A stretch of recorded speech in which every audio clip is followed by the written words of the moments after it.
I'm trying to collect a master set of Surging Sparks. So to do that, I also want to try all the different ways that they sell Pokemon cards. So I got two of these tins from the same guy that sold me the ETB that you can see there in the background. So I decided to open them up. It was a pretty good deal, and I thought that the tin would be nice to store all my excess cards in, which I assume there's going to be a lot of, given how difficult it is to actually pull the cards that you want.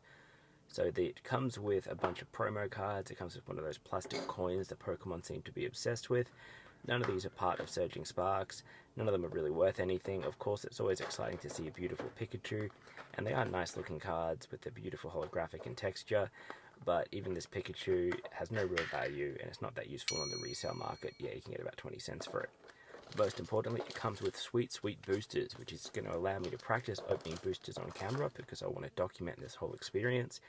And also, it's just going to be nice to see some other sets to really justify whether or not picking Surging Sparks was a good decision. I was actually pretty impressed with this toy box. I think it'd be great for kids. It comes with such a variety, a decent amount of stickers. Like, it's kind of a ridiculous amount of stuff that it does come with. So, really nice for kids, I would imagine. And then a little tiny binder to store your sick hits that you might get from this particular box. But most importantly, booster packs. So we've got Sparks, Stellar Crown, Twilight Masquerade. Really only care about these Sparks. Let's open the Stellar Crown anyway. You'll see in a second that I've never actually opened a pack before. I opened it backwards. Morgan was the only good card then. So I hyper-sped through that because I opened them back to front, which is a little bit silly. I started to figure out that I should probably actually face the cards towards the camera if I want to record it, so you get to watch me learn that in real time. There's the code card if anyone wants it. I don't use that. And this, I still hadn't figured it out. So I was starting to get there, knowing that you should pull from the right side. Luckily, no hits, so we can move forward. And now, hopefully, I've started to figure out how to rip cards properly. Third time's a charm, right? Yes, look, facing the camera. He's a genius. I actually thought a lot of the art from this particular set was really cute. So I was feeling a little bit of FOMO, particularly when I got to some of the ones that we just already passed. But I didn't get any good hits, and we're going to stick with what we know, which is Surging Sparks. So this is the final non-Surging Sparks one. It's Twilight Masquerade. And again, some pretty cool looking arts. I keep getting the Applin over and over again. They're obsessed with that. And a Milotic, which would be a lot of fun if we're pulling it in Sparks. And now it's time for the actual main event. I got two beautiful booster packs. So this is booster pack number 10. Hopefully we can get a decent hit out of it. Here's the card for those people playing at home. And we've got Shellos, beautiful art, Slackoff, Azelf, Annihilate, Jasmine's Gaze, Xerneas, and Sandygast, Reverse Holo, Semi-C Reverse Holo, and look at that, we've got an EX, a cheap EX, but that's a pretty nice rip. Pack number 11. Let's continue this journey to building the master set. There's the code card for anyone playing at home, and let's rip open. So Alolan Diglett, which is one of my favourite arts, Volcarona, Togepi, which looks nice in the reverse holo. That's obviously not the holo. I was trying to cheat there to see if I got anything good. Technical Machine Fluorite, Magnezone, reverse holo, Applin reverse holo, and Terrapagos holo. Oh, not ideal. Luckily, I had an entire another box, so I wasn't super thrilled with my return value on that first box, but I'd already bought this one, and I like the tin, and I'm going to need it for excess. So once again, I open it up, look at everything that's inside of it. Wow, stickers, cool. It's all identical.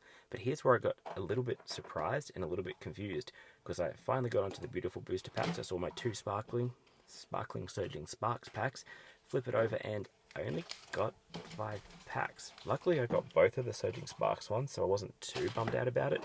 But it really tripped me out for a second because I thought that they always came with 6. So coming up with 5 was a bit of a bummer. Maybe it's got some super heavy holos in it. We'll see. Either way, we'll open all of these Stellar Crowns first and then move on to the beautiful Surging Sparks. Time to rip.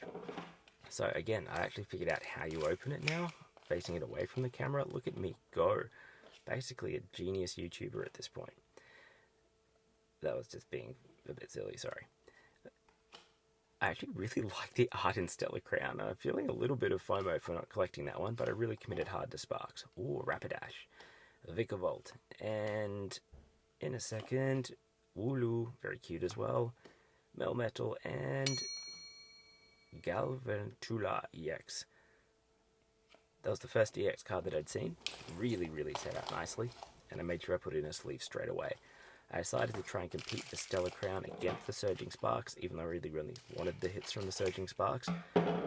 But it seems like Stellar Crown might have a better hit rate, because it seems to come up with really nice cards a lot more easily than Surging Sparks. Again, we'll speed this up in a second once we see the code card. There you go for those people that are into that. And again, a really cute set. Hoot hoot. Grubbin. Grievard. Cute dog. Druvfribloom. Payapa Berry. Russian Pancham. Reverse Holo. Clang. Reverse Holo. And look at that. Cinderace EX. Another useful EX card. So I put that into a binder, even though I am not planning on actually collecting them, because they're pretty and I might be able to trade them with someone. Now, the main event. Surging Sparks. Let's go. There's the code for anyone playing at home. And this is Surging Sparks pack number 12, I think? I've lost count. There's Tandemaus, Spupa, Donphan, Countergain, Altaria, Vivillon, which is a nice full art. It's a total reverse holo. Trudel, and Skeleton Holo, and a basic energy. So now we've still got one more Stellar Crown, and we've still got one more Spark. So here's the Stellar Crown. Let's open that one. See what we are dealing with. Some ASMR scissor opening action for you there. Let's tear that one open and see. There's the code card for those people playing at home. Let's flip it around and go through.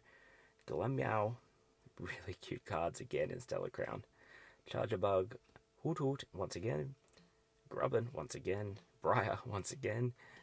Electrifying. Double. We've got the reverse holo that one.